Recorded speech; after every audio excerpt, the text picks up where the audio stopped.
Good evening, everyone. If you wouldn't mind taking your seats. Thank you. Well, it's wonderful to see you all here on a Tuesday, a little off our normal scheduled Thursday lectures, but this crowd shows to me that we have a lot of people interested in Jules Allard, which means you're in the right place and we're happy to have you. I'm Leslie Jones. I'm the Director of Museum Affairs and Chief Curator for the Preservation Society. And it's my honor to welcome you both in person and to our friends on Zoom to the Jacalyn and William P. Egan Lecture.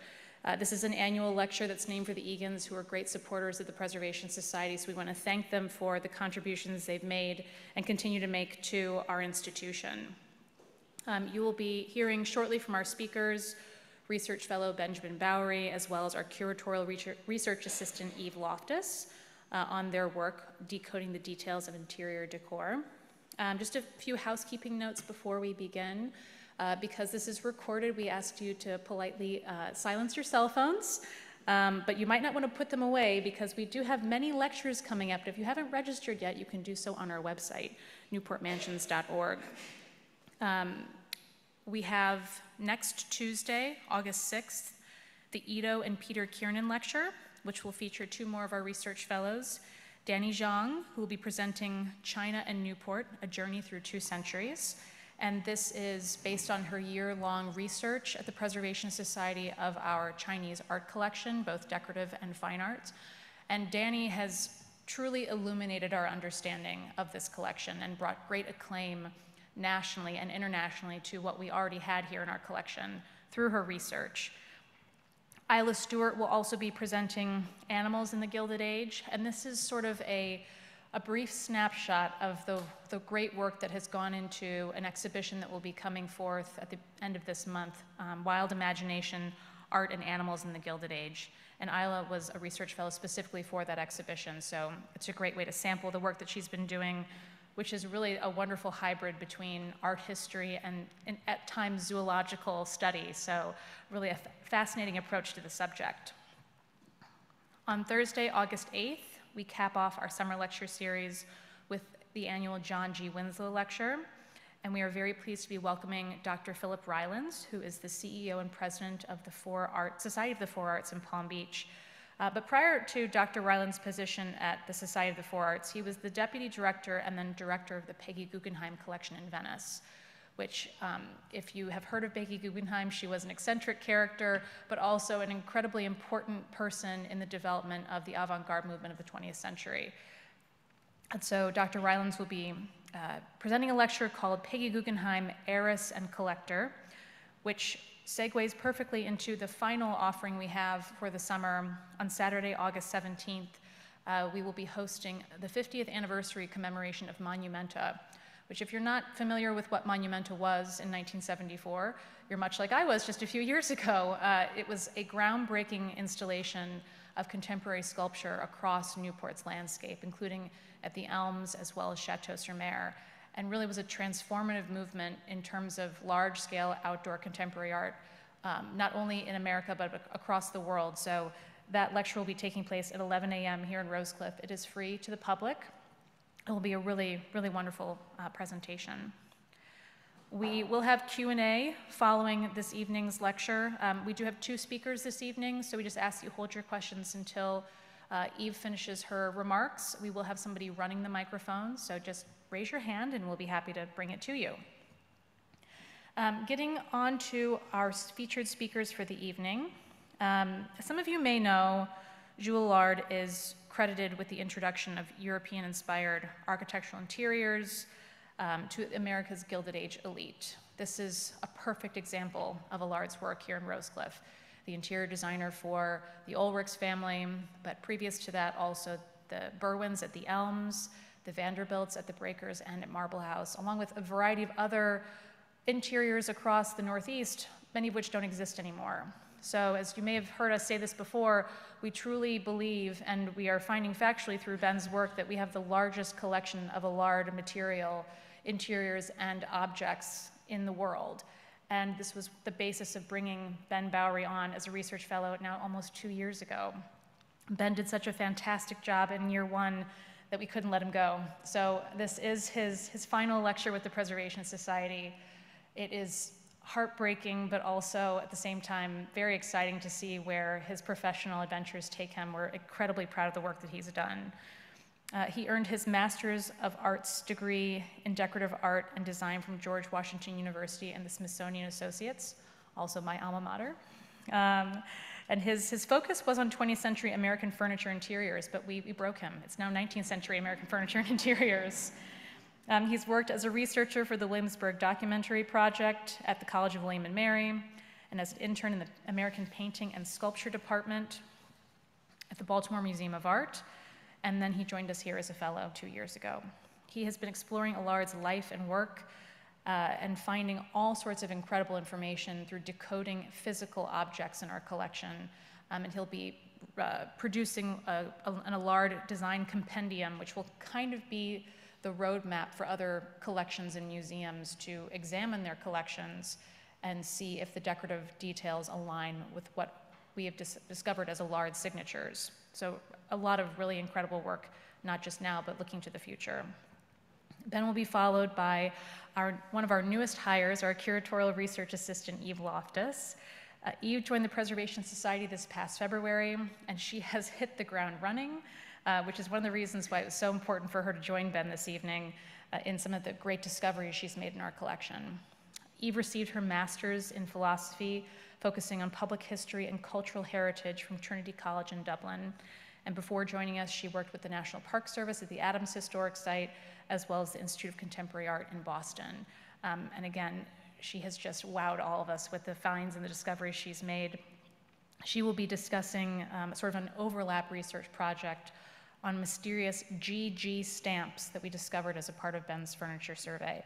But I'm not going to get too far into that because I'm going to let them do that work for themselves. So please join me in welcoming Benjamin Bowery and thanking him for all of his work as a research fellow.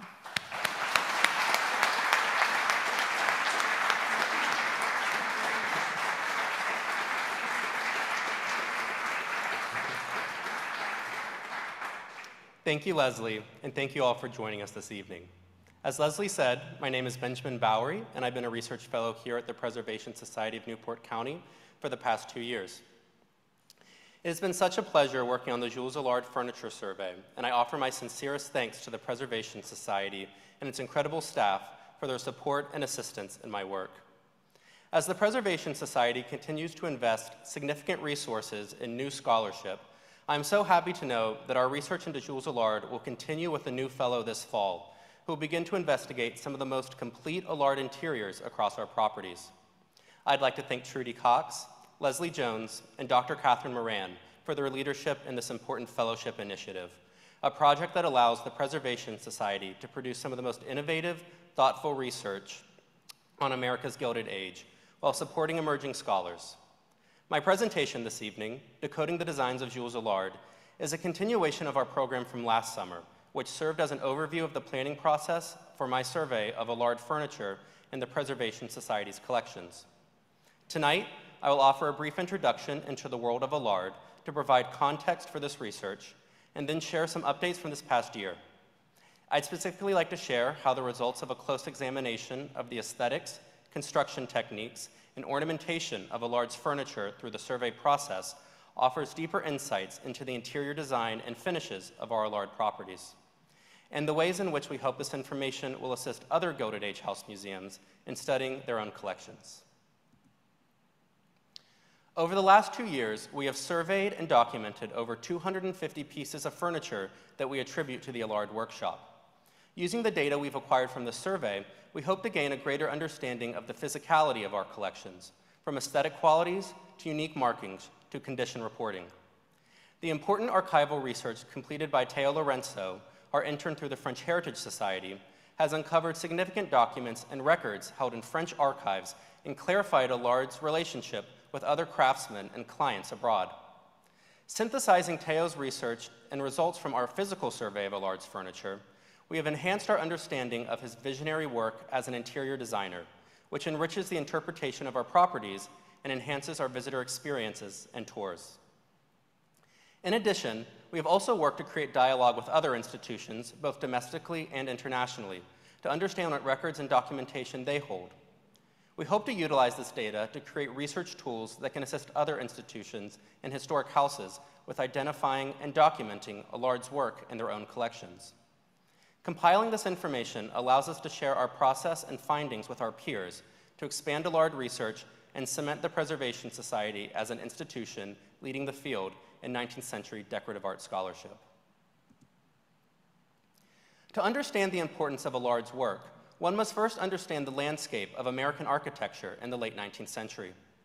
Prior to architect Richard Morris Hunt's work at 660 Fifth Avenue for Alva Vanderbilt in 1880, the monumental architecture that we now associate with American museums, centers of commerce, and Gilded Age homes simply did not exist. Hunt was the first American to be trained at France's famed École des Beaux-Arts, its name synonymous with the style of European palatial architecture. His work for Alva Vanderbilt on her chateau-esque New York home was an absolute paradigm shift in what it meant to be wealthy in America. The idea of an American palace was contrary to the relatively modest brownstones and colonial country estates traditionally occupied by the upper class. However, these new Gilded Age fortunes from families like the Vanderbilts gave the opportunity for the rich to live like royalty. This new Beaux-Arts architecture required a complementary style of interior previously unseen in America. However, interiors of this scale and extravagance posed a major problem for the American elite. The newly moneyed class had become wealthy almost overnight and had not spent the decades, even centuries, needed to collect the interior elements necessary to outfit a European-style palace in America. Luckily, Hunt and Alva Vanderbilt had a secret weapon: French master artisan Jules Allard, the man who made the Gilded Age glitter. Seen here is the salon from 660 Fifth Avenue. Compare this to the modestly sized, overstuffed parlor on the right, similar to the style of rooms that were common in wealthy American homes in the period. Allard's design for Alva Vanderbilt's high-style French salon was a space fit for a queen. With authentic French furniture, wall paneling, and fine art, the interiors of 660 Fifth Avenue created a shockwave, redefining upper-class taste and smashing the limits of what a Gilded Age fortune could buy in the United States. Though the concept of an interior designer was not fully understood or professionalized in the United States in this period, that is what, in effect, Jules Allard offered his clients. Allard could serve as a type of cultural intermediary, using his expertise in historic design styles to connect his clients to the authentically French taste they desired. The Allard Fee workshop could design and manufacture custom suites of furniture families needed to fill their homes in historically referential styles. Employing some 300 craftspeople, utilizing traditional hand carving alongside new steam-powered machinery, the workshop could churn out work at an almost breakneck pace, able to fully outfit a home in a matter of months. But their work extended beyond furniture, as Allard's business card suggests.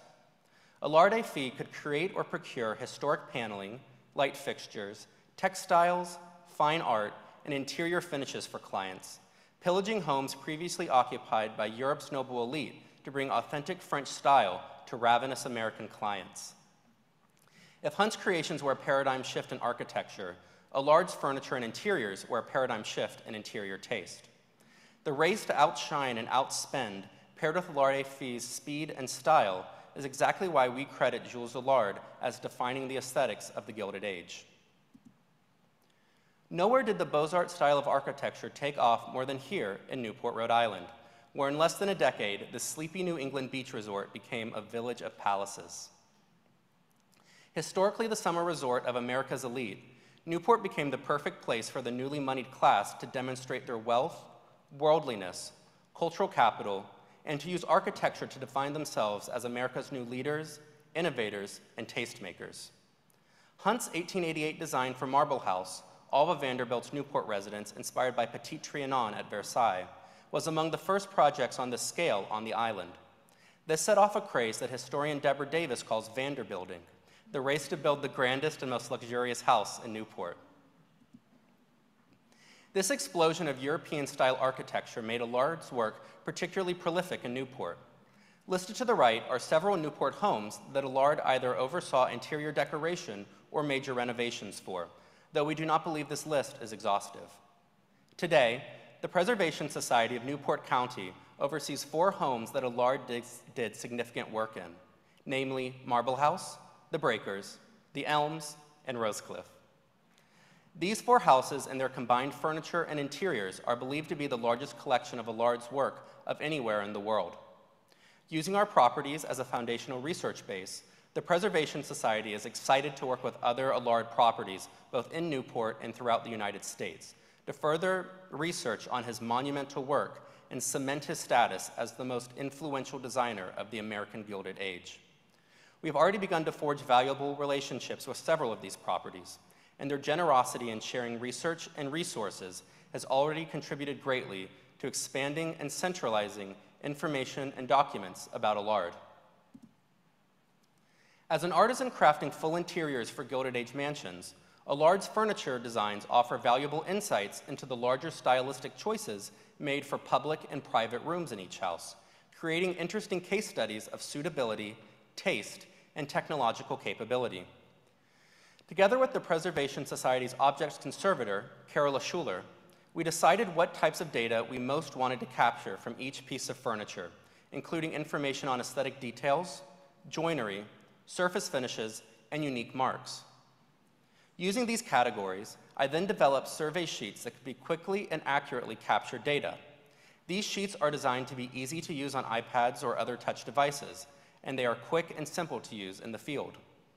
They are also designed to be flexible in that they offer a mix of checkboxes and drop-down lists to quickly capture information, but also have ample room to type notes or expand upon important anomalies. After the desired information is captured, the data is processed. Using various Excel workbooks to record the bulk of the easily quantifiable data makes drawing overarching conclusions quick and easy, while also leaving the data organized and accessible for future researchers. I'd now like to focus on one major way we're working with visual data.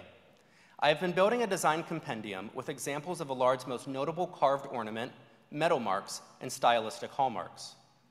This visual compendium is a tool we hope to share with other institutions to offer an overview of our Allard collections and allow them to compare it to their own pieces, to attribute furniture to the Allard workshop. I've broken up the compendium into 4 overarching categories to organize this visual data. The first is stylistic analysis. I've written brief reports on the major historic styles Allard uses across our properties, namely Gothic, Renaissance, Baroque, Rococo, Neoclassical, and Empire design. I then break down major rooms and pieces of furniture that fall under these styles, and how Allard offers clients authentic French design while mixing and matching the best design elements of different eras to create romanticized French dreamscapes in his commissions. The largest and most major category is carved motifs. Breaking down the aesthetics of our furniture to their individual carved motifs and moldings allows us to draw overarching conclusions about the interior design schemes of a given room, supporting the stylistic analysis section of the compendium. Seeing this range of examples will also allow other institutions to compare their own carved pieces to ours, allowing stylistic comparison as well as a greater analysis of the hand of the maker in terms of proportion, balance, and subtlety. Similar to carved motifs, detailed photographs of metalwork across our pieces will allow other institutions to compare characteristics we have discovered to those in their own collections. As I will discuss, our new research has shown Allard was creating furniture hardware in his shop while also sourcing hardware from other foundries.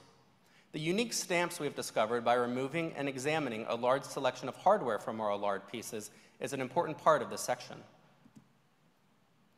While the Allard workshop signs select architectural elements in their commissions, we have yet to find a piece of furniture signed by Allard. The signatures and unique marks section of the compendium references images of every Allard signature on architecture across our properties into one single accessible location. In addition, the section further collates images of construction symbols, fragments of writing, and other significant marks found during the survey to use as a comparative source both internally and externally. Together, these 4 elements of the compendium represent the most significant research into the individual aesthetics of Allard's work ever undertaken by the Preservation Society and likely any other institution in the world. This is an important step forward in advancing our own collections research, and we hope it will serve as a useful tool to other institutions in studying their own collections. I'd now like to talk a little bit more about these 4 categories and some of the major results from studying each one. To ground the predominantly visual data in the compendium, I began by creating overarching stylistic analysis of Allard's work across our properties. Specifically, I'm looking at the different historic design languages Allard is using in his work, and how this is carried through in the furniture and interiors of a given room. This research informed a recent presentation I gave for the Society of Architectural Historians Historic Interiors Group affiliate at their Emerging Scholar Symposium. There, I spoke about the blossoming of French taste in Gilded Age Newport and the complicated ideas of authenticity that surround this. I'd like to break down some of the main points from that research now. I primarily looked at Marble House and the Breakers as case studies in the emergence of French taste, both being Vanderbilt family properties designed by Richard Morris Hunt and Jules Allard. In Marble House, Hunt and Allard ground the design of each room in an identifiable historic style. For example, here we see the Gothic Salon, a space for Alva Vanderbilt to showcase her collection of medieval and Renaissance art once owned by famed collector Émile Gauvet. The room features furniture and interior elements that speak to Gothic design, informed heavily by religious architecture and decorative art. On the left, reminiscent of ornament on a Gothic cathedral, we see stylized pinnacles, similar to spires, that adorn the display cabinet in the room. These spires are found on both the upper and lower sections of the cabinet and are paired with pointed arches similar to windows. The cabinet uses the language of Gothic architecture to reinforce its monumentality, and it is an appropriate place to hold the religious relics and works of art collected by Alva Vanderbilt.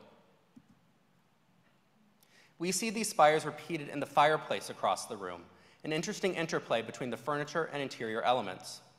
Other elements like the arches and scrolling foliate details additionally unite the pieces in the Gothic room in a common decorative language derived directly from Gothic architecture. The Gothic style is expressed from the stained glass windows to the wide plank floors to the unified aesthetic language found across the furniture and interior elements. Compare this to the Baroque-style dining room, only a short walk down the hall. The design of this room is inspired by the state dining room at Versailles. Here we see a pastiche of a Baroque masterpiece, full of gleaming gilding, heraldic symbols, and courtly art.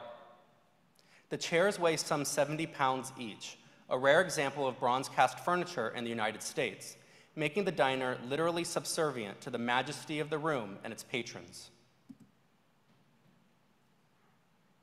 Here we see a female mask ornamenting one of the buffets in the room. These classical female masks, complemented by bright gilding and large volutes, are a common Baroque element found throughout Versailles and other contemporary estates. The dining room and salon may only be steps away from one another, but their aesthetics speak to 2 entirely different centuries of French design history.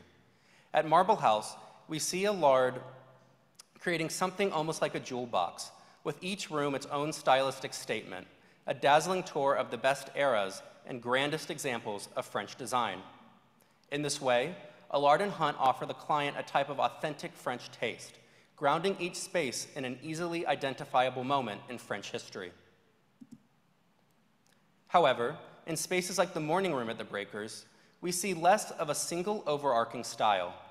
Here, Hunt, Allard, and co-designer Richard Bowens Vanderboyen employ academic eclecticism.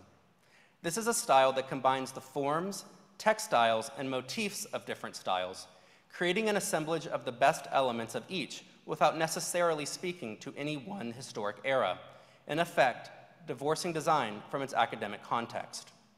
However, to the eye of the Francophile client, the interior is a celebration of French taste, historically minded enough to complement the architecture of the home while offering a unique aesthetic statement. Here we see Renaissance architectural elements mixed with soft Rococo pastels and a Baroque use of gilding and scale. The X chairs in the room are the very first piece of furniture we surveyed, and one of my favorite selections from our collection. The Savonarola or curule chair is a classical style often associated with Roman military camps. The form was common in Renaissance design and later reemerged in popularity in the Empire era, specifically seen in the court of Emperor Napoleon, recalling his military prowess. The chair features Renaissance motifs like the lion's head at the point of intersection, the flanking classical female masks, and the money coin molding. However, the abundance and heaviness of the motifs, along with prominent volutes and bright gilding, is quite Baroque in style. Meanwhile, the soft peach upholstery with blunt tassels signals to elements popular in Rococo and Empire design. This chair serves as a perfect microcosm of the rest of the room, an amalgam of historic elements that ultimately foreground an air of elegant regality over a reliance on authenticity. Here, we also see a fantastic example of the furniture being in conversation with the interior elements of the room. The ground color of the chair frame, particularly visible on the crest rail, is silvered, an unusual element rarely seen across our Allard collection. Linear silver elements are seen on other furniture pieces in the room as well. However, these silvered bands make sense when placed in context with the gleaming platinum panels throughout the room. These panels feature 8 of the 9 muses. Here we see Terpsichore, the goddess of lyric poetry and dancing. In this, we see the careful hand and design eye of Allard and Van der Boyen, paying attention to even the smallest details to create an interplay between the furniture and interiors, a complete artistic vision that romanticizes French taste. Working with research partners has also advanced our knowledge of the design of the morning room.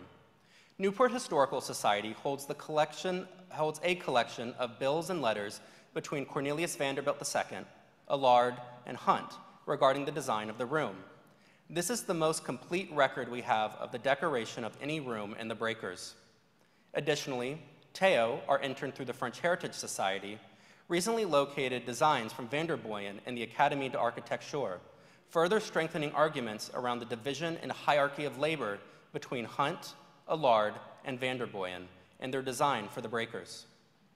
Creating a detailed record of where these individual pieces of research material are spread across continents is important to both future interiors fellows and outside researchers we hope to share our expertise and resources with to advance scholarship. The largest section of the compendium is comprised of photographs of carved motifs. Compiling and organizing this visual data creates an easy internal reference for the aesthetics of our own collection, while also being a resource we can share with other institutions to compare elements of pieces they can hopefully attribute to Allard's workshop. As Allard signed virtually none of his furniture and bills and letters remain scarce, this is an important step forward in formalizing a widespread research effort into Allard's work with our peers. In Allard's oeuvre, we see a common motif used across a suite of furniture in a given room, bringing the pieces into conversation with one another, but it is rare to see exact matches even in a single space. For example, these horned bacchanalian men are found on seating furniture, the dresser, and wardrobe throughout Consuelo Vanderbilt's bedroom and Marble House. Though they are the same general motif, they're not exact matches. This suggests Allard may be conceiving the decorative scheme of a room while the individual elements are designed and carved by a myriad of different hands. However, it is important to note this follows the norms of historic French design. While common, generalized elements may be repeated in a room or suite, it is rare to see exact one-to-one matches of carved ornament on high-style French furniture across different pieces in a room, like between a night table and a dresser. This is unlike how we think of suites of furniture today and in the late 19th century, where a certain uniformity in design is expected between commercially produced pieces.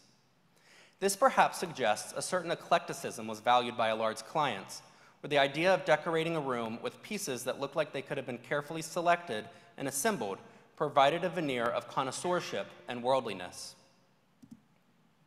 I've broken this section of the compendium up by categories and placed comparative examples in proximity with one another. I've divided these into 4 large groups: fruit, flowers, and ribbons, faces and figures, animals, and miscellaneous elements that defy easy categorization. It is interesting to note where the motifs occur across our properties. For example, we commonly see romantic elements like flowers, ribbons, fruits, and birds across the elms.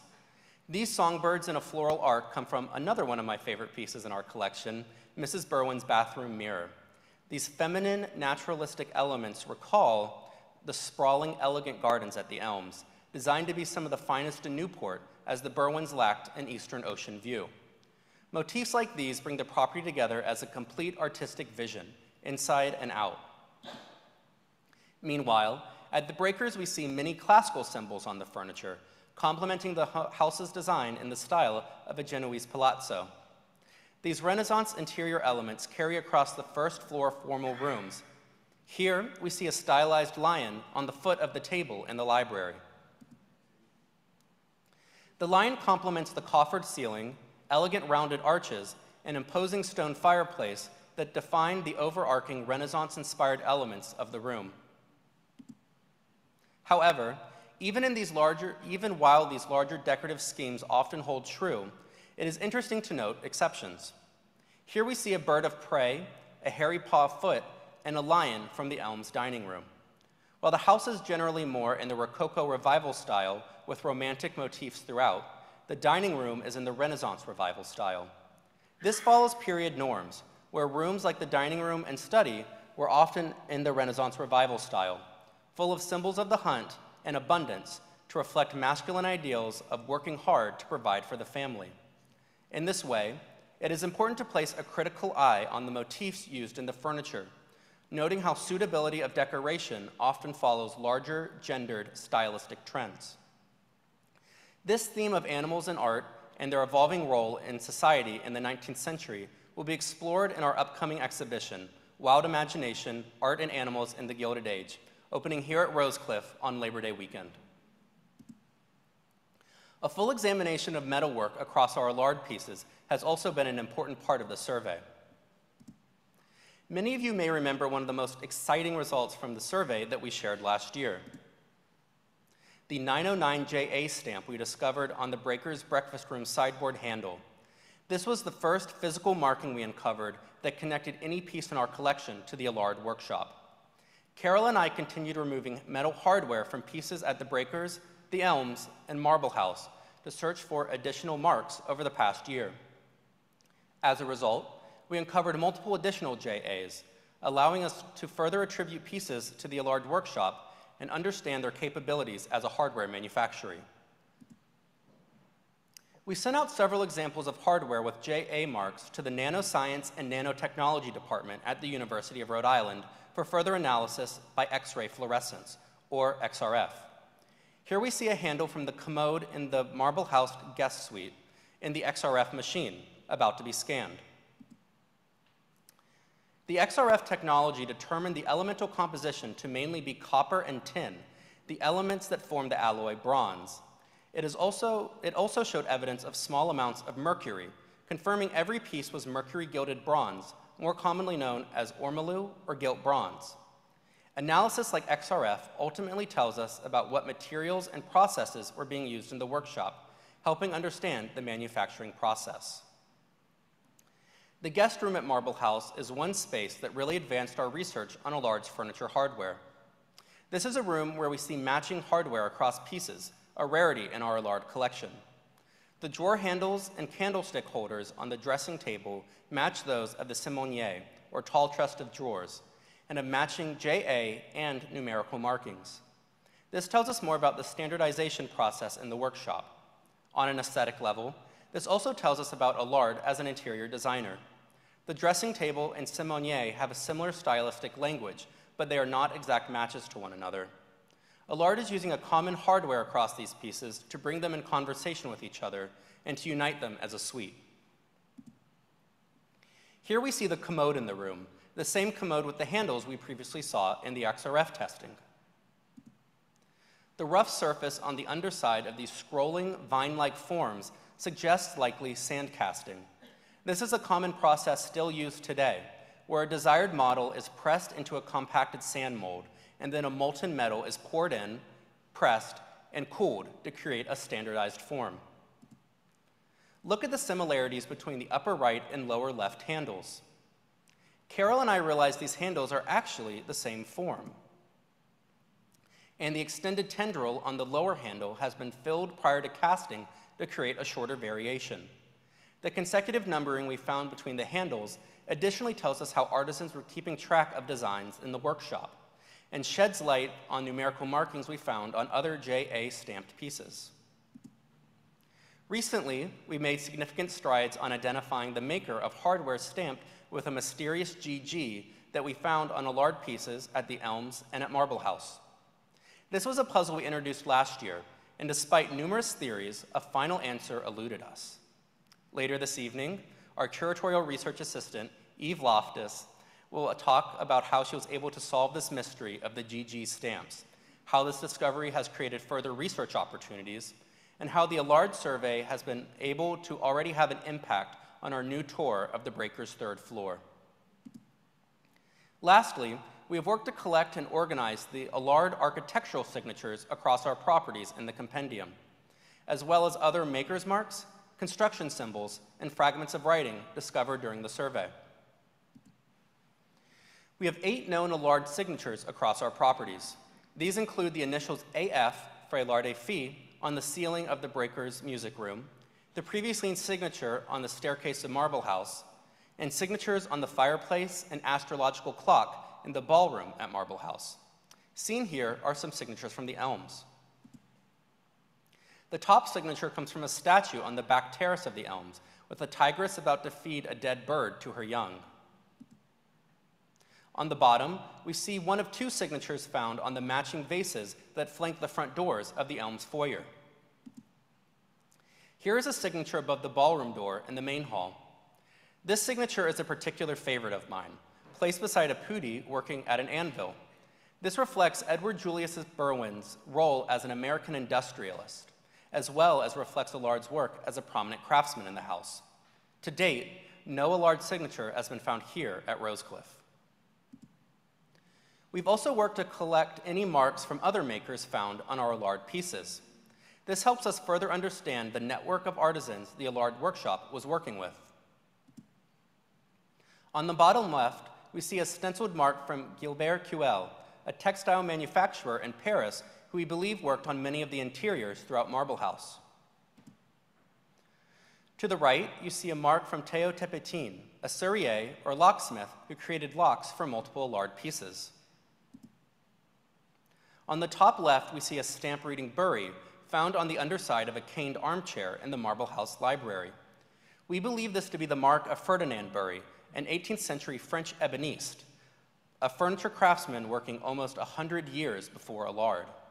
This mark suggests this is an older chair acquired by either Allard or Alva Vanderbilt, and the rest of the cane suite in the library has been created by Allard's workshop to match. Differences in the carved details between this chair and other chairs in the room further support this theory. Marks like these give us insight into the working process of the Allard workshop, as well as the vast ecosystem of French craftspeople working together on these complex pieces of furniture.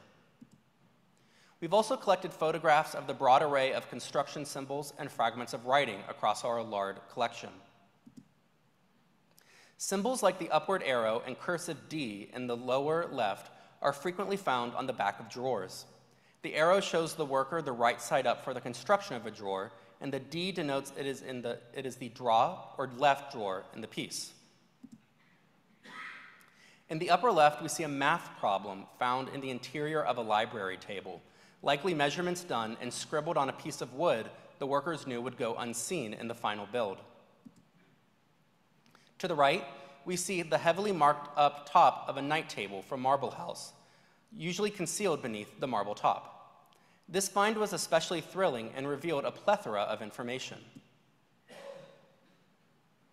As you can see, writing covers the entire top of the table. This is something we found on other tables with marble tops, but the marks on this example are especially detailed. We found various measurements, a note on the type of marble used, and aligning X to match with a similar X on the underside marble top to ensure proper alignment, and other errant pieces of writing. Marks like these are incredibly exciting, showing the actual hand of the over 300-strong workforce in the Allard workshop. The frequency and patterns found in the placements of these marks can also be used by other institutions to search for similar marks and compare them to ours. To close, I'd like to remark on some of the institutions who have been a valuable part of this project, generously providing resources and information that have majorly impacted our research. While most of Allard's commissions were in New York City, Long Island, and Newport, his work is found many places in the eastern United States and in Europe. Through working with our researcher, Theo, and the French Heritage Society, we've been able to identify many more Allard commissions, including boats, restaurants, and hotels. Theo recently visited the Chateau de Courson, a French estate we know Allard was commissioned at, and was able to view some of his work there. Dr. Maria Reynolds, the curator at Stottsburg, the home of Ogden Mills and Ruth Livingston Mills in New York, has been incredibly generous in sharing her internal knowledge about Allard's work at their property, and was also able to point us to a collection of documents concerning the American workers in Allard's employ. This document collection will be examined by our upcoming Interiors Fellow, and we are already confident it will have a major impact on our research. Last fall, I visited the Biltmore in Asheville, North Carolina, to talk to their staff about Allard. They were incredibly generous in sharing some of the material they had in their collection regarding Allard's minor work at the estate, and we are excited to be able to connect further as the Vanderbilt family properties built by Richard Morris Hunt. The Biltmore holds letters between Allard and Hunt, where we see Allard acting in the capacity of a consultant for interior woodwork finishes in the house. Our staff was also able to visit Linwood Hall, the home of the Widener family in Philadelphia, where Allard oversaw the interior decoration and Horst Trumbauer served as the architect. The Linwood Hall Preservation Foundation is doing amazing work on the property, and it was incredible to be able to compare the interiors of the home to the elms, our own Allard and Trumbauer collaboration. We have also been searching for more Allard commissions overseas. The National Trust staff at Cliveden in England shared information they had on Allard's installation of historic paneling in the dining room furniture for Lord Astor. Interestingly, this paneling comes from the Chateau d'Agny, the very house Trumbauer and Allard would model the elms after only a few short years later.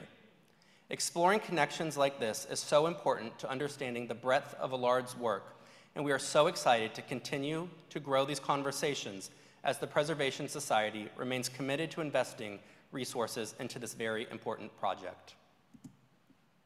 I'd like to thank you all so much for joining us this evening. I'd also like to express my thanks to Trudy Cox, William F. Lucy, Jacalyn and William P. Egan, Leslie Jones, and the staff at the Preservation Society for supporting this project and in allowing me to present this evening. I'd also like to offer my thanks to Teo Lorenzo and the French Heritage Society for providing significant assistance to this research, and to Curator Emeritus Paul Miller, whose brilliant scholarship laid the foundation for this study. Now, I'd like to introduce you all to Eve Loftus, our curatorial research assistant, who will be sharing how this research into Allard has already had an impact on one of our newest and most exciting projects the preservation has undertaken: the opening of the breaker's third floor. Following Eve's talk, we will both be happy to answer any questions you may have. Thank you again, and please help me in welcoming Eve Loftus.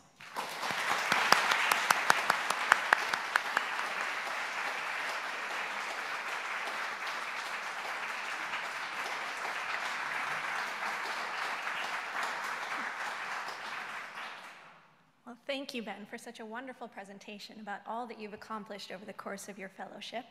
And hello, everyone. My name is Eve Loftus, and I'm the Curatorial Research Assistant here at the Preservation Society of Newport County. A primary part of my job is to complete research in support of new exhibitions and tours.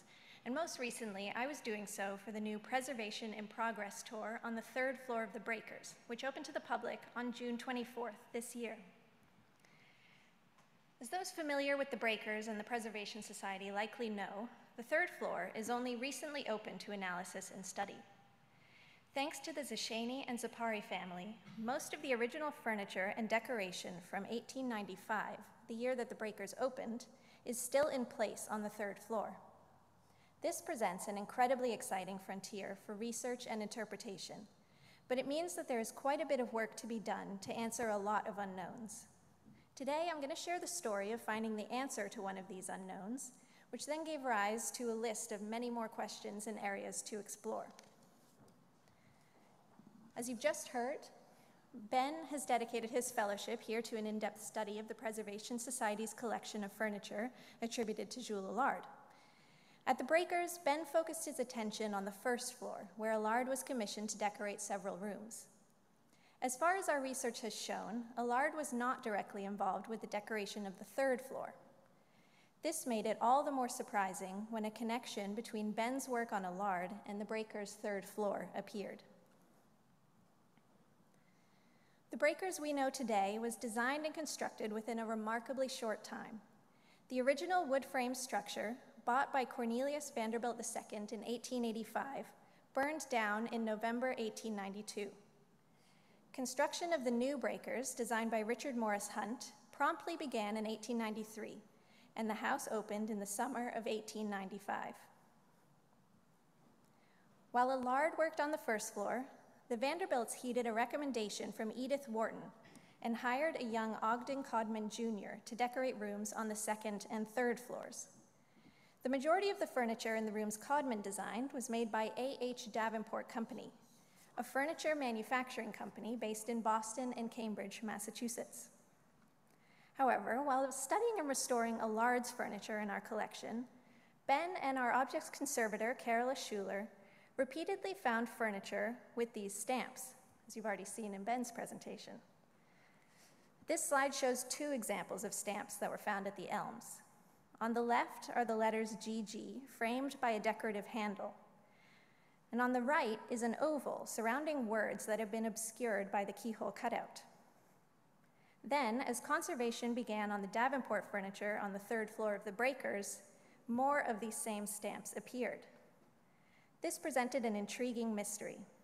Whose stamp was this, and how is this maker connected to both Allard and Davenport? There were various theories proposed, but a conclusive answer remained difficult to pin down. The question was then passed to me as I was doing research for the new Preservation in Progress tour. I might have had a slight advantage approaching this mystery with fresh eyes, and I took some time to just stare at this oval stamp. Many Parisian makers' marks and stamps showed the maker's name before the phrase "à Paris," and based on the remaining letters on the bottom, it was safe to assume that this stamp was the same. Then came the hard part. What name preceded the phrase? There were just enough of the letters visible that I could attempt a search. It was pretty clear that the word ended with G-O-U, but the first 2 letters had various possibilities. Perhaps it was a G to start, considering the GG on the accompanying stamps. It was followed maybe by an I or maybe an A. You can lodge your guesses now. My first attempts were unlucky, but when I tried searching G-I-G-O-U, à Paris, I had a match. I found several catalogs and auction sites that listed metalwork made by a Louis Gigoux in the mid-20th century. This, of course, did not quite match up with the pieces in our collection made in the 1890s, but it was a clear lead to follow. Through some genealogical research, I was able to find records relating to Louis Gigoux and his father, Pierre Désiré Gigoux, who both worked in Paris as locksmiths. My hopes were raised, but I still wasn't entirely sure I had found the right people until I found this catalog cover. I'll admit my heart started beating abnormally quickly when this came up on my screen. There was the GG stamp with Gigoux's name and address boldly above it. I shared what I had found with the team, and Theo Lorenzo, our French Heritage Society intern in Paris, was able to locate even more information about the firm. Pierre Désiré Gigoux was born around 1848. The earliest record we have found so far of his establishment as a metalworker is from 1876. At this time, Gigoux was living and working on Rue de Faubourg Saint-Antoine, named after an area of Paris full of cabinet makers and artisans in the furniture industry. By 1881, Gigoux had moved to Rue de Charonne in the same neighborhood and stayed there for the rest of his career. I'll speak more about the significance of his location later. This document here is the registration of Pierre's GG stamp in 1884. As you can see, the stamp is rather small, and his registration document from 1901 shows the stamp in better detail, which is hopefully clear enough in the bottom image on the right. Pierre's son Louis was born in 1886. As best we can tell so far, Louis joined his father in business in 1909, as we have a record of the formation of Gigoux et Filles from that year. Gigoux et Filles dissolved in 1913, so that might have been the year that Pierre retired. Certainly by the 1920s, Louis was working independently, but he was still on Rue de Charonne and still using his father's GG stamp. He also later had his own LG stamp. Louis would have been a child when our properties were being furnished, so we can infer that Pierre Désiré Gigoux was primarily responsible for the hardware in the Preservation Society's collection. These revelations about Gigoux are very recent. I only uncovered the name at the end of May, and our research has been ongoing since then.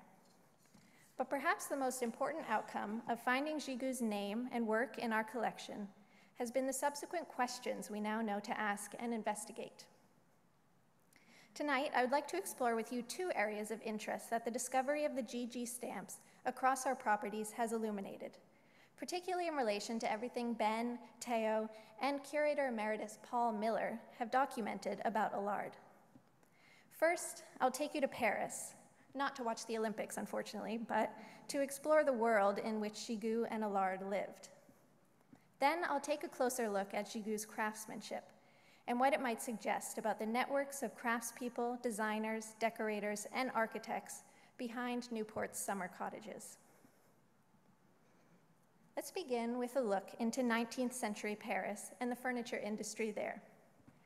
I mentioned earlier that Gigoux was living and operating in the Faubourg Saint-Antoine. This neighborhood was a hub for generations of Parisian cabinet makers in the 18th and 19th centuries. I've roughly sketched out the area on this map in blue. For reference, if you're familiar with Parisian geography or French history, the green pin is the Bastille. These two red pins within the blue area show the two addresses we have found for the Gigoux family and firm. First on Rue de Faubourg Saint-Antoine, and then on Rue de Charonne, almost right around the corner. We unfortunately do not yet have many details about Gigoux's operation, but we do know that firms in the Faubourg Saint-Antoine were typically small, sometimes just a 1 or 2 person operation. As 19th century innovations in steam-powered machines rapidly accelerated and expanded production in the furniture industry elsewhere, artisans in this neighborhood instead embraced traditions in handiwork and small-scale production. In part, this may have been due to the size of many of the firms. Machinery required a good amount of space and was an expensive investment. But at this time, there was also a growing luxury furniture market that celebrated traditional artistry in direct contrast to industrialized mass production. Therefore, extrapolating from his location and what we have been able to find written about his firm, it seems likely that Gigoux's firm was run by Pierre alone until his son Louis joined him, perhaps first as an apprentice and then as a partner. Pierre would have passed down his metalworking skills to his son, as had been done for many generations before. These purple pins on the map are addresses for Jules Allard et ses filles in the same period. Allard was not based in Saint-Antoine, but was not far. Neither address was more than 3 miles away from Gigoux's workshop. As you heard earlier from Ben, Allard's firm was a big operation, certainly much larger than Gigoux's. Allard did introduce machinery into his workshops and employed upwards of 300 people. However, there is an important similarity between these firms that I would like to explore. Both firms, at least at one point in their existence, bore the suffix "fi" or "and son" or "sons." Indeed, both firms were family-run businesses, passed from father to son. but there was also a more intricate familial network supporting these craftsmen. This was made clear to me when I read a glowing review of Louis's work from 1921 that celebrated his collaboration with his brother-in-law, Mathieu Galleret, a prominent cabinet maker. This collaboration suggests that research should not concentrate solely on the patrilineal line to understand how small artisanal firms like Gigu's operated. Much can be revealed by exploring the lives of others in the family. Upon reading this review, I went back to trace the Gigu family through birth and marriage records, and I was able to construct a preliminary family tree for Pierre Désiré Gigu, his wife Marie-Elisa Villot, and their 9 children. 7 of their children were daughters, 5 of whom lived to adulthood. At least 4 of Gigu's daughters married men involved in the furniture industry, though it should be noted that Mathieu Galleret, the cabinet maker from the review, was married to 2 sisters, both Camille and Elisa, potentially because Camille passed away young. What's more, many of the witnesses listed on the family's marriage records were also cabinet makers or otherwise involved in the furniture trade. This is a photograph of Rue de Charonne in 1903. Gigu's workshop was located halfway between the photographer and the end of the street, on the right-hand side. The Gigu family was situated right in the middle of what 19th century sociologist Pierre de Marussem dubbed Furniture City. The family's professional and social circles would have been full of other artisans and families involved in the furniture trade.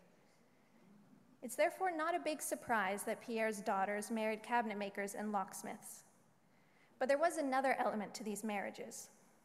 Without speculating about the nature of the personal relationships between the Gigu women and their husbands, and thinking purely from a business standpoint, their marriages benefited the family's firm.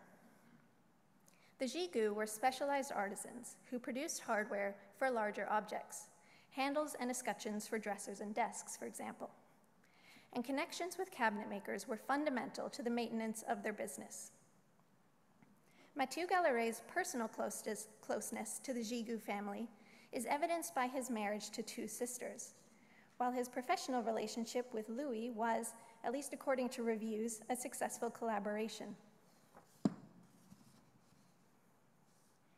Interestingly, Jules Allard's mother was also from a furniture family. She played a particularly important role in Allard's firm after her husband, Célestin, died. Célestin Allard established his firm in 1830.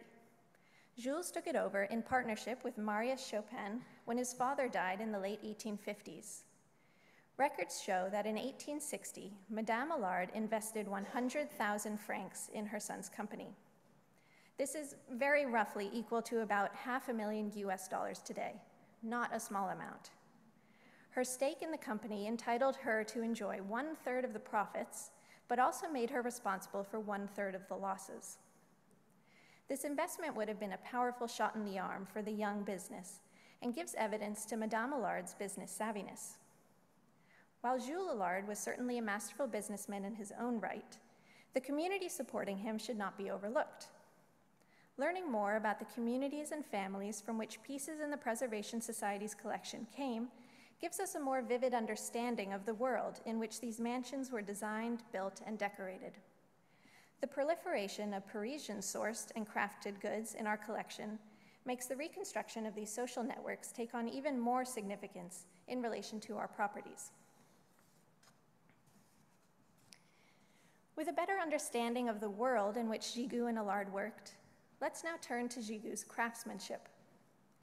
Here's the handle showing Gigu's stamp that was removed from a Davenport washstand on the 3rd floor of the Breakers. The handle is ormolu, or gilt bronze, and shows natural motifs. This handle, also bearing Gigu's stamp, is from a Renaissance Revival sideboard made by Allard's workshop, and currently in the dining room at the Elms. This handle is also ormolu, but evokes a different era of design. It's important to remember that Allard had his own foundry, and so there had to have been an active decision to use Gigu's work on his furniture. This raises the question, What was it about Gigu's work that attracted the designers responsible for these pieces, both French and American? A potential explanation can be drawn from comparing these handles to the Gigu's archival footprint. Unfortunately, we have not yet been able to access more than just the covers of Gigu's catalogs earlier than 1922, but there are threads we can pull from other sources. For example, in 1901, a daily paper reported that Pierre had challenged another metalworker in court for copying and selling Pierre's patented designs for a Louis XVI style escutcheon and an Art Nouveau handle shaped like a branch of mistletoe. I wish I had images of these designs to show you because they sound lovely and were obviously nice enough to be copied. 20 years later, the review that I cited about Louis Gigoux and Mathieu Galleret's collaboration celebrated Louis's designs for retaining the native tone of the metal and the traces of hammering. This sort of design recalled traditional provincial styles and showcased materials visibly marked by the hand of the maker rather than a machine. This is a piece Louis made a few years earlier for Galleret's furniture. It shows elements that speak to modern styles of the 1910s and 20s, like the geometrical bursts around the plate. Here again are the examples of Pierre's work in the Preservation Society's collection from the 1890s and early 1900s. All these examples of Pierre and Louis's work span a period of 30 years in which tastes and fashions were rapidly changing, particularly as industrialization both broadened the market with cheaper, mass-produced items and fostered a newly wealthy class of people who were keen to display their fortunes and assert their good taste. Demand rose for revivalist styles that helped paint a veneer of European aristocratic social capital, while new styles like Art Nouveau also took hold. To visualize this period, just think about how differently each of the Newport Mansions feels in style, sometimes even room to room within the same house. Ben's survey of Allard's furniture has demonstrated that a large firm like Allard's was able to cater to varying fashions relatively easily. The subsequent investigation of Gigoux's firm has shown that this was happening on a smaller scale too. The diversity of original Gigoux designs we have been able to record so far suggests that both Pierre and Louis were conscious of changing tastes and adapted their designs accordingly. Pierre's court case also tells us that he knew the value of his designs and worked to protect them, thus keeping the corner of the market he had already carved out secure for his firm in the future. Perhaps this versatility and shrewdness influenced both Allard and Davenport to use Gigoux's hardware on their furniture. From an initial visual survey of the furniture made by A.H. Davenport in the Breakers, we have found this same handle design consistently throughout all the rooms designed by Ogden Codman on the second and third floors. Codman was a detail-oriented designer who championed visual harmony and proportion within a room. He began his architectural training at MIT, then called the School of Technology, in 1884. He was enrolled there for just 1 year, and the rest of his training was completed on the job in architectural firms in Boston. A childhood split between Boston, still full of American colonial-era architecture, and the Normandy coast likely set the foundation for Codman's decorative sensibilities. Though he did not formally study architecture in France, as many of his contemporaries had, Codman's affinity for French design shines through in his work and his writing. In the opening paragraph of the first chapter of The Decoration of Houses, which Codman wrote with friend and client Edith Wharton in 1897, Codman and Wharton asserted, quote, "In Paris, for instance, it is impossible to take even a short walk without finding inspiration in those admirable buildings, public and private, religious and secular, that bear the stamp of the most refined taste the world has known since the decline of the arts in Italy." Codman was responsible for sourcing some French items for the Breakers, such as chairs by Maison Piouet, yet another family-run firm based in Faubourg Saint-Antoine. Perhaps it was Codman, therefore, who made the connection between Gigoux and Davenport for the suites of furniture at the Breakers. or considering Allard's broad international network and the close social and professional ties we have mapped throughout the Parisian furniture trade, maybe he was the one to bring Gigu's work to Newport. There is also a chance that Davenport had worked with Gigu previously and considered him the best fit for these suites in Codman's rooms at the Breakers. At this point, the possibilities are endless. If anyone in the room feels at all uneasy about unanswered questions, I want to repeat the good news that Ben hinted at earlier. This coming September, we will be welcoming a new group of research fellows to our team here at the Preservation Society. We will have one fellow who will be continuing the wonderful work that Ben has begun on Allard, and another fellow who will focus on our Davenport collection. With further surveys, material analysis, comparisons with other collections, and archival research, we are optimistic about what we will be able to discover. The way in which Ben's research has spurred on this unexpected discovery about our collection at the Breakers is just one example of how all of our fellows have been able to generate further research. Ben and our other fellows, Isla Stewart and Danny Zhang, have contributed enormously to our ever-growing knowledge of our properties and collections. And so, in closing, I'd like to extend my gratitude to Ben in particular for sharing his research expertise and this evening with me. Special thanks also to our French Heritage Society intern, Theo Lorenzo, for his contribution to this research. Thank you again to Jacalyn and William P. Egan for sponsoring this night, and also to Director and CEO Trudy Cox and Chairman William F. Lucy of the Preservation Society. And finally, speaking of social and professional networks, thank you to all my colleagues at the Preservation Society who work so hard to support and facilitate research and programs like this. Thank you very much.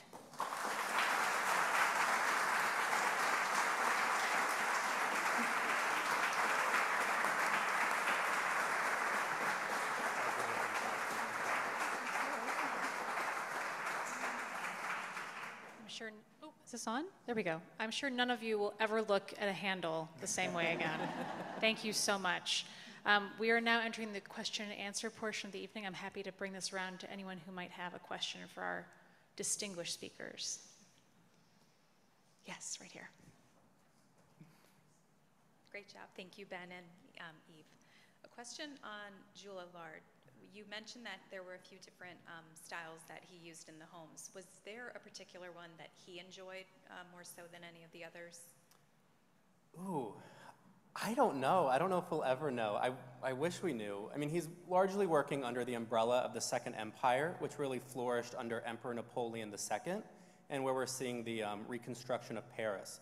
So it's that academic eclecticism I was talking about, like we see at the Breakers, where we see all these really fabulous ornamentation from every era of French history just thrown on a wall. And it's all together, and it's so much at one time.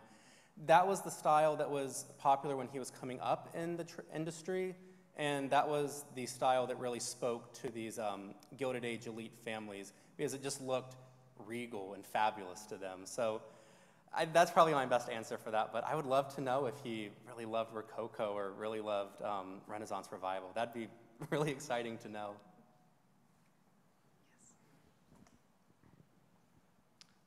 Did you come across any writings or evidence about that would tell us more about what kind of a person he was?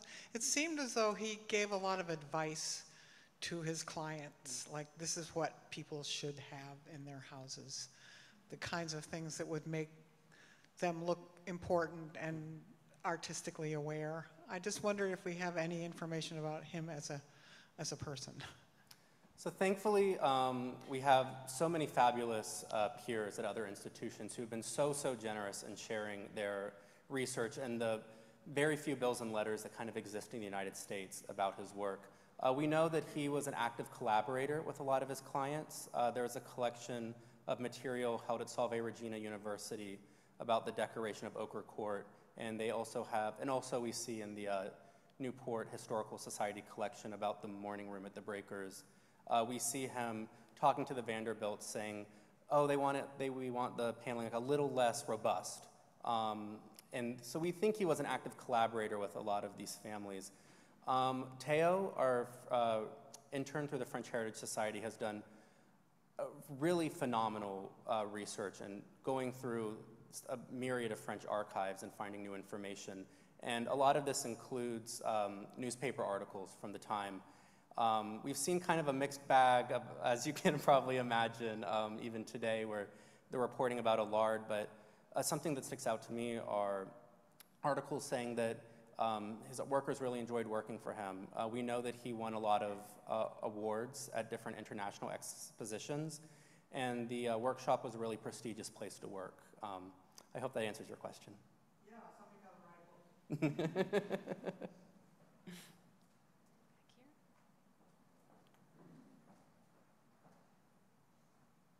Thank you very much for an outstanding presentation. Two quick ones. First one, platinum. Is that something that is sourced in the United States, or was that obtained abroad? I am not an expert on that, actually, but I will say that is a project that I know we have looked into in the past. We had XRF testing done on these panels in the morning room of the breaker that told us they are platinum and not silver or some other type of material. The more specifics about that, I'm not familiar with. Thank you. Given that you couldn't run out to your True Value hardware store. Second question is, with this wonderful work that you've done, is any of this inspirational for contemporary artists to produce this for the large houses that are being built these days? Thank you. That's a market that I'm not the most familiar with. I will say that I think the compendium gives a source for, if you wanted to have something created like this for your home here in Newport, I think this is something that we could share with firms who are interested in recreating this furniture. I think that'd be a really fabulous idea and a really exciting venture. Just to add on to that too, we do have the American Institute of Architects constantly bringing their young architects and their more mature architects to visit our properties, so I'm sure there is inspiration being drawn from our sites. Now, I think we have time for one more question. In the back.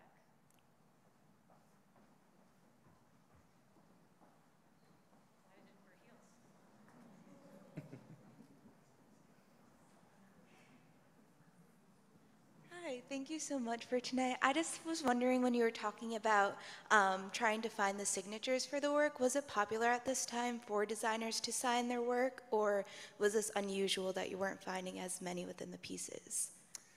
That is a very, very complicated question, which someone who's a real expert on French furniture could definitely answer better for you than I have. There were laws in France at the time about the court artists who are making furniture for the palaces, who could and could not sign certain items. I will say, I think by this period we were quite surprised to not really see Allard signing anything. We see select architectural elements that I want everyone to be on the lookout for next time you take a tour at one of our houses. But we've wondered if perhaps Allard didn't feel like he needed a signature. His work was so prominent in the United States, and if you were going to enter in one of these houses and see this type of furniture and interior, you would know it was done by Allard, because he was actively working with the most powerful and most influential people in the United States. I'm sorry, that's probably the best answer I have to that question. I hope maybe we continue to look and we may find a signature someday, but I've done a pretty exhaustive search and I haven't found one. Just one more time, thank you to Ben and Eve for their incredible lecture this evening, and thank you to Ben for 2 really wonderful years here at the Preservation Society. Our knowledge of Allard has just expanded in ways we could never imagine, and we're really proud of the work that he's done. And you will all see his name, I'm sure, somewhere big at some point. Maybe he'll even give me a job someday. Thank you all so much, and we hope to see you again next week when Danny and Isla will be speaking here at Rosecliff. You can still sign up for that online. So thank you for your support of the Preservation Society, and have a wonderful evening.